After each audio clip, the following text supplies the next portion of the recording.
Harium children, we will read the continuity Europe physical feature.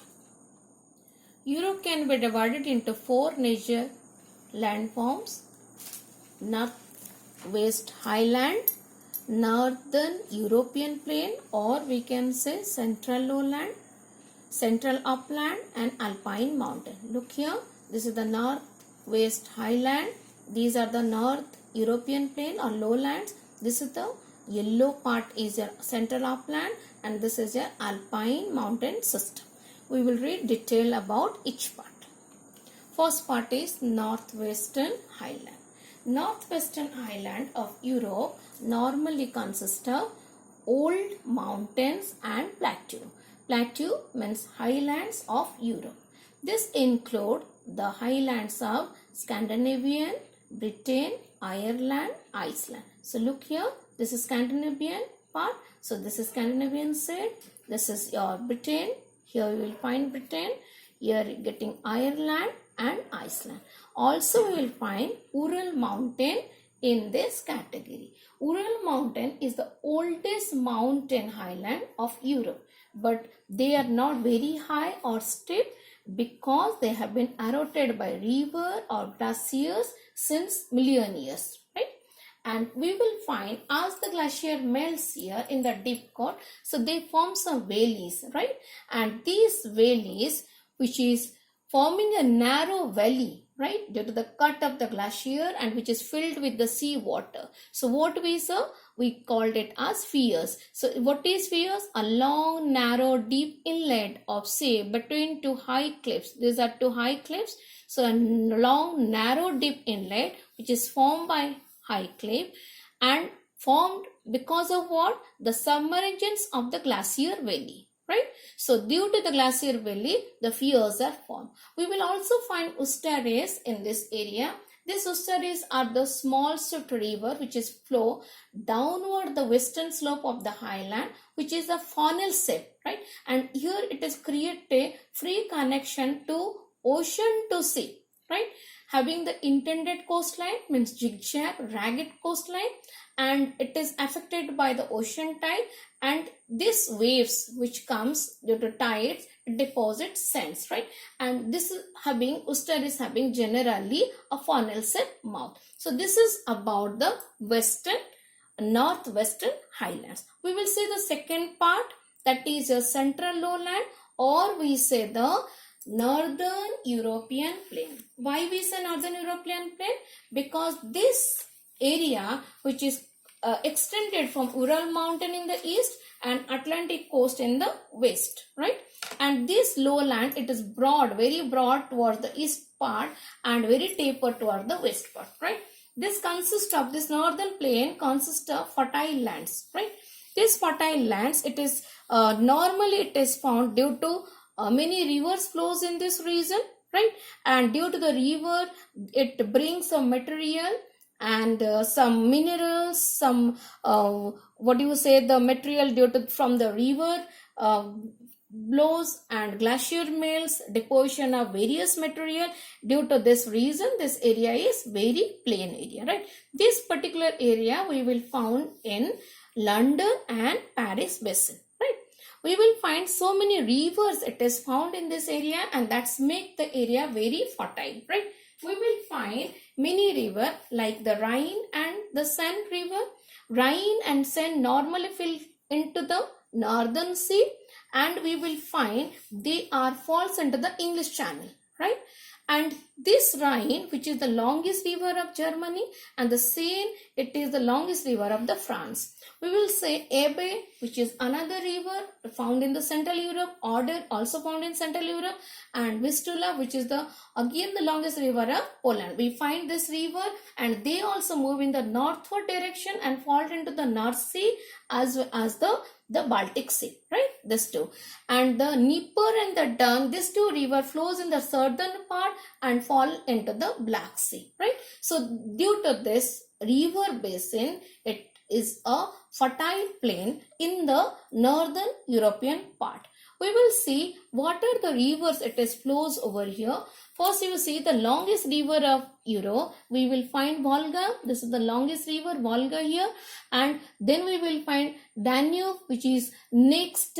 The second longest river we will find the lake Ladoga, which is the largest freshwater lake, and we will find Rhine, which is the longest river of the Germany, right?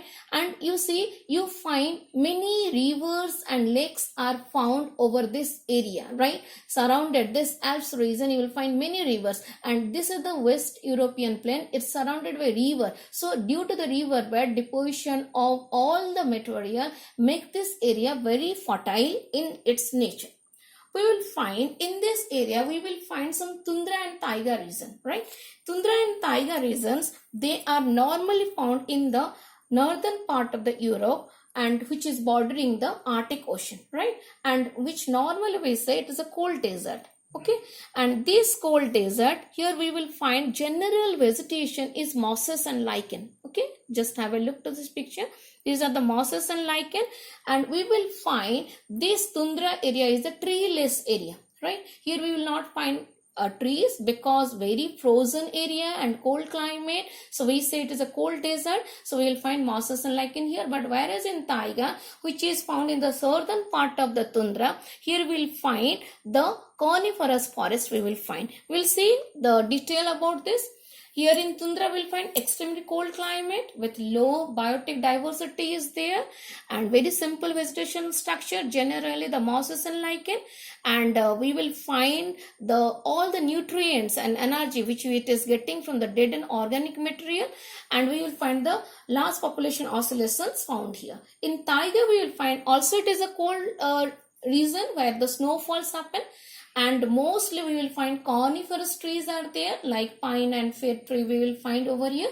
Very short and spring and autumn are there in these areas, right? And it has million of insect we find in summer season. We will see in the eastern part, this central European plain, we'll find toward the southern eastern part of the Europe, the area which is called the temperate grassland, right? And it is extended from Europe to Asia. This part, it is extended from Europe to Asia, and this is the temperate grassland which we say the steppes. So European grassland is known as the steppes, right? It is the steppes region. We will see the next third part, which is the central upland. In central upland, we will find some old plateau and mountains we will find over here, and these plateaus normally include the Massif Central in France. So this is the Massif Central in France. We are finding the plateau Meseta in central Spain. This is Meseta in central Spain. You will also find Bohemian Massif in Czech Republic. This part you will find Bohemian Massif. So this particular part is the upland or plateau region. In this region, we will find two basic rivers, Rhine and Rhone. This flows in this particular region, and Rhine flows toward the northward, and whereas the Rhone flows towards the southward direction, right? And this Rhine, they produce a rift valley in this region, and between the voices of in France and Black Forest in Germany. We will find, as we already discussed, Danube is the river which is the second largest river of the Europe. It is originated from this Black Forest, right? And Black Forest mountain it is originated. So this is about your central upland. Then we will go to the last landform, that is your Alpine mountain, right? Alpine mountain system, it is lies towards the southern part of the Europe, which is consists of the round Youngfold mountain, and it is normally extended from the Atlantic Ocean to the west and Caspian Sea in the east. These mountain ranges include Sierra Nevada, this is your Cantabrian mountain, Pyrenees, Alps, Apennines, then Dinaric Alps, Carpathia and Balkan mountain, and Caucasus, right? So have a look to this. This is your Caucasus, right? You are picking the next mountain range, you are getting the Carpathians, you are getting your Apennines, you are getting Pyrenees over here. This is the Alps over this part you are getting, and you are getting the Cantabrian part also you are getting in this area, Iberian part. This is the Iberian Peninsula. In between that you are getting, this is the part of the two peninsula you are getting over there. So this is all the Alpine mountain system. Then we shall be going to, in Alpine mountain system, we will find some mountain peaks are there. Okay, so here we will see Mount Blanc, which is found in the highest mountain peak in the Alps. This is Mount Blanc, which is around 4,807 meter. Then we will find another highest mountain peak of Europe, which is a volcanic mountain peak. It is around 5,642 meter. These two mountain peak we find in Europe. We will find intermontane plateau over here. So what is intermontane plateau? The plains which is surrounded by mountain. We will find this is intermontane plateau, and in intermontane plateau we will find there's a Lombardy in Italy, Hungarian plains, and Volchia plain in Romania, right? So these two intermontane plains we will find. We will find Rhine and the Po, these two river which is originated from the Alps and which is flows into Mediterranean Sea and your Adriatic Sea respectively, right? So this is the detail of physical feature of Europe. Hope you understand. Thank you.